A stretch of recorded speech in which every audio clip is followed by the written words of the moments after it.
নবী করিম সাল্লাল্লাহু আলাইহি ওয়াসাল্লাম বলেন, তার মতো হতভাগা পৃথিবীর জমিনে আর কেহ নাই, যে ব্যক্তি রমজান পেয়েও তার পেছনের গুনাহগুলা কি করতে পারে না, মোচন করতে পারলো না। পড়ি নাউজুবিল্লাহ।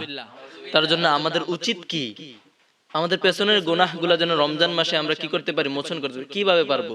রোজা রাখলেই হবে? যে রোজা রাখলাম, নামাজ পড়লাম না, তারপরে আপনার আল্লাহ বিল্লাহ করলাম না, কোরআন পড়লাম না, তাইলে কি হবে? না।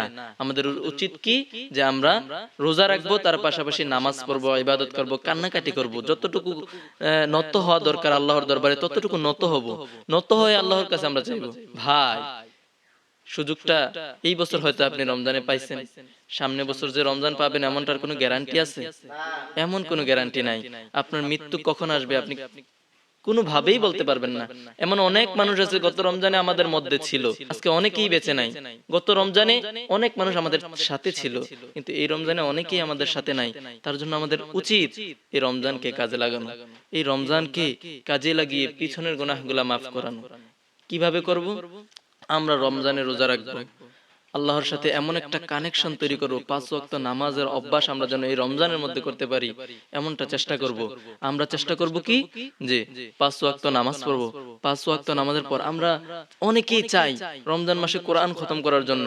দেখেন, রমজান মাসে প্রত্যেকটা কাজে আল্লাহ তাআলা ডাবল ডাবল সওয়াব আল্লাহ তাআলা আমাদেরকে দিয়েছেন। কেমন দিয়েছেন? আল্লাহ তাআলা বলেন, এই রমজানের মধ্যে এমন একটি রাত রয়েছে, সেই রাতে যদি তোমরা ইবাদত করো, সেই ইবাদত 1000 বছরের চাইতে অতি উত্তম। বলি সুবহানাল্লাহ।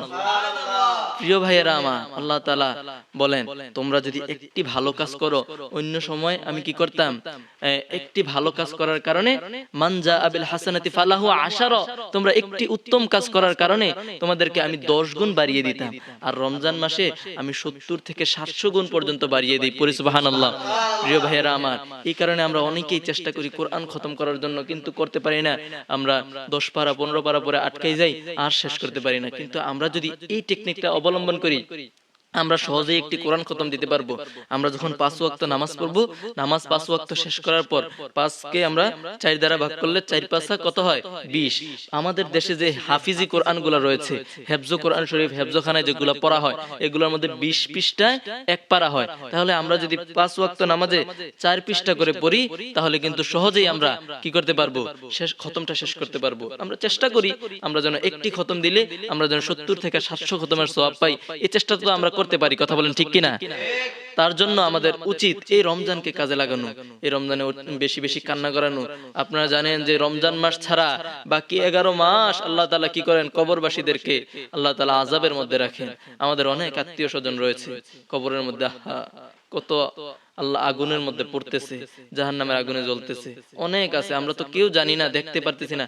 আমরা বিদেশের খবর নিতে পারতেছি, বাহিরে কে আছে বিদেশে, এখান থেকে সৌদি আরব, আমেরিকা, তারপরে আপনার ইরাক, ইরান, তারপরে আপনার জাপান, এমন অনেক দূরবর্তী রাষ্ট্রের মধ্যে আমরা ভিডিও কলের মাধ্যমে, এখন স্মার্টফোনের মাধ্যমে আমরা কথা বলতে পারতেছি। কিন্তু আমাদের বাড়ির পাশে পুষ্কুনির পারে আমাদের আত্মীয় স্বজনরা শুয়ে আছে, তাদের সাথে আমরা কি করতে পারতেছি না, কথা বলার সুযোগ হচ্ছে না, দেখা করার সুযোগ হচ্ছে না। তারা কিভাবে আছে, আগুনেই পড়ছে না জান্নাতের মধ্যে রয়েছে, এটা আমরা জানি না। তার জন্য আমাদের উচিত এই রমজানে তাদের জন্য দোয়া করা, কারণ তারা মৃত ব্যক্তিরা হচ্ছে পানিতে পড়া ডুবন্ত অবস্থায় মানুষের মতো। তারা যদি পানি খাইতে খাইতে ডুবে যায় যখন মানুষটা, তখন তো তারা মারা যায়, এমন না? তারা এমন অবস্থায় পড়ে রয়েছে যে পানিতে ডুবছেও না এবং পানি থেকে উঠতেও পারতেছে না, এমন অবস্থায় রয়েছে। তার জন্য আমাদের উচিত তাদের জন্য দোয়া করা, তার জন্য এই অবস্থা থেকে জান্নাত পর্যন্ত যাইতে পারে। প্রিয় হাজির, আমাদেরকে তারা ওয়ারিস হিসেবে রেখে গেছেন, আমাদের জন্য এত কষ্ট করেছেন, আল্লাহ যেন তাদেরকে মাফ করে দেন। পরে আমিন। আমরা চেষ্টা করব তাদের জন্য দোয়া করা। এই রমজান মাসটাকে কাজে লাগাতে হবে, এই রমজান মাসে যেন আল্লাহ তাআলা তাদেরকে মাফ করে দেয়, সেই চেষ্টা করতে হবে। পরে আমিন। আল্লাহ